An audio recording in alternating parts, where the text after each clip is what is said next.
अस्सलाम वालेकुम। आज मैं फिर से हाजिर हूँ एक नए व्लॉग के साथ आप लोग की खिदमत में। तो सबसे पहले ईद आप लोग को बहुत बहुत मुबारक हो। और ये है चांद रात का वीडियो। मैं अपनी बेटी की हाथों पे मेहंदी लगा रही हूँ।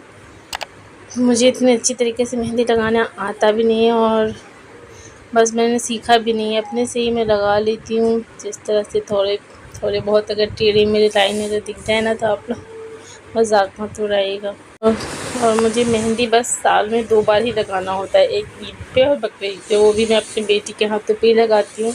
अपने हाथों पे मैं कभी कभार थोड़ा बहुत लगा लेती हूँ, हल्की फुल्की डिज़ाइन।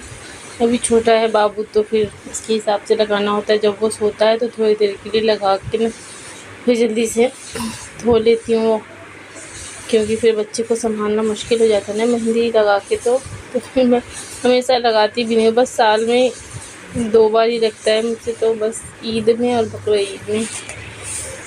तो हर साल की तरह इस बार ही मैं लगा रही हूँ अपनी बेटी के हाथ पे। तो स्कूल में इसको मना ही करते हैं मेहंदी लगाने के लिए, पता नहीं क्यों, लेकिन फिर भी उसको शौक़ था तो मैंने एक हाथ में लगा दिया। उसको मन होता है ना बच्चों का कि मेहंदी लगाई ईद में, सबको शौक़ होता है, सबको देखते हैं तो और भी मन करता है। तो फिर बस एक ही हाथ पे लगवाया मेरी बेटी ने। और आगे ईद का ब्लॉग आप लोग देखेंगे मैंने क्या बनाया था और मैंने कौन सा ड्रेस पहना था।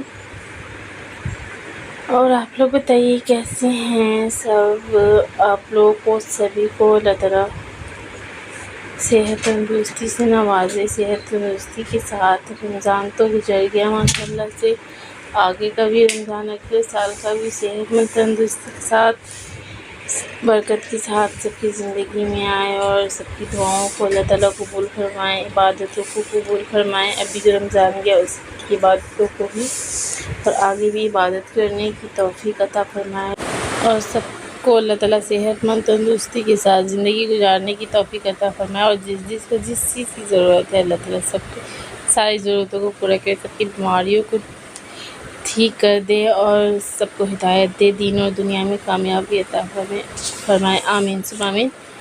और दुआ करते हुए हमेशा फ़िलिस्तीन को भी याद रखिएगा कि वहाँ के मुसलमानों की भी अल्लाह ताला हिफाजत फरमाए। बहुत परेशान हैं वो लोग। और ये इज़राइल वालों का तो जुल्म सितम ख़त्म ही नहीं हो रहा है, पता नहीं ये जंग कब तक चलेगा। है तो ये क़यामत की निशानी है जंग। और कुरान शरीफ में तो लिखा भी हुआ है कि जंग वहीं से शुरू होना है, पता नहीं कब तक चलेगा, क़यामत तक चलेगा, क्या होगा अल्लाह ही बेहतर जाने।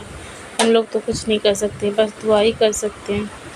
और डोनेट भी अगर पैसा करना हो तो सोच समझ के कीजिएगा, क्योंकि आजकल फ्रॉड लोगों का कोई भरोसा नहीं है, अपने अकाउंट में ले लेते, खुद यूज़ करते हैं पैसा।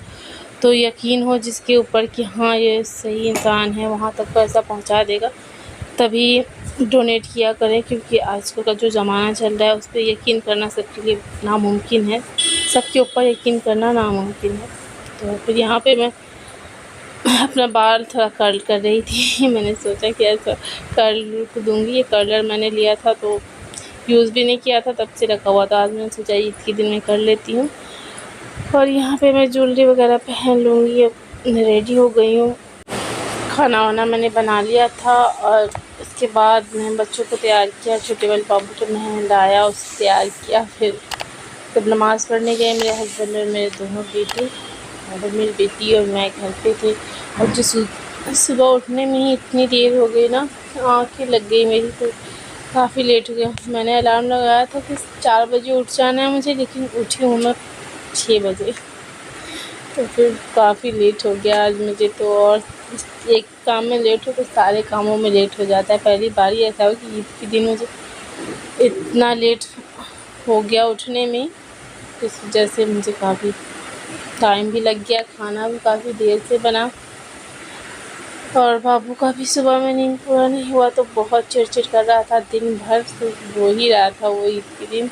नींद पूरी नहीं हुई थी ना, इस वजह से। बच्चों लोग का नींद अगर पूरा नहीं हो तो वो दिन भर चिड़चिड़ करते हैं, रोते रहते हैं और फिर माँओं को परेशानी हो जाती है। तो फिर ईद के दिन तो वैसे भी थकान ही होती रहती है, सबको नींद ही आती रहती, तैयार होकर और सो जाओ। लेकिन मुझे जाना होता है 1-2 जगह, जैसे ससुराल में, मायके में जाना होता है सबसे मिलने, तो मैं वो भी आराम नहीं कर पाती हूँ। तो ये मैंने बनाया था, ये है मटन बकरे का है ये गोश्त, और पुलाव बनाया था और चिकन भी बनाया था। ये है चिकन, सालन है ये सिंपल सा जो सालन होता है, कढ़ाई भी जिसको बोलते हैं वो। और ये शीर खुरमा बनाया था मैंने, ये शीर। बस यही सब बनाया मैंने सुबह से उठ के। और यही था मेरे ईद के दिन का खाना। तो नाश्ता तो खाते नहीं ईद के दिन, हम लोग बस शीर ही खाते हैं, उसके बाद खाना ही खा लेते हैं। और बस यही, ज़्यादा मैंने क्लिप नहीं लिया क्योंकि थकान हो जाती है और नींद में मुझे दिन भर नींद ही आती रहती है। तो ये वाला मेहंदी का डिज़ाइन मैंने लगाया था हल्का फुल्का साथ में। और ये रहा वो सैंडल, और ये रहा मेरा ड्रेस। ये सैंडल भी मैंने वहीं से मीशो से मंगवाया था। इस सब की डिटेल वीडियो है मेरे चैनल पे, आप लोग जाके देख सकते हैं। हाउल है सबका मैंने बनाया हुआ है, सारे इयररिंग्स और हील्स वगैरह का। यही वाला ड्रेस है, मेरे हस्बैंड लाए थे ये हैदराबाद से। मैंने मीशो से जो मंगाया था वो ईद के दिन नहीं पहना था, आगे कभी पहनूंगी, क्योंकि घूमने वूमने जाना होता है ना बासी थी, तो उसके लिए भी अलग अलग ड्रेसेस चाहिए होती है। और मेरे बच्चों को तो हर साल की आदत ही है ना, एक बार जो बच्चे कर लेते हैं तो हर साल ही उनको होता है कि हाँ हर साल ही हम वही करें, ईद के बाद घूमने जाएँ। हम अम्यूज़मेंट पार्क ज़्यादातर जाते हैं ये लोग, या फिर नहीं तो कहीं घूमने की जगह चले ही जाते हैं माशाल्लाह से हर साल। इस बार इंशाल्लाह कहीं जाएंगे, उसकी वीडियो भी मैं आप लोग का शेयर करूंगी इंशाल्लाह। तो यही तक थी मेरी आज की पूरे ईद का ब्लॉग। उम्मीद है आप लोगों को पसंद आया होगा। पसंद आए तो मेरे चैनल को सब्सक्राइब करना, मेरी वीडियो को लाइक करना बिल्कुल मत भूलिएगा। अल्लाह हाफिज़।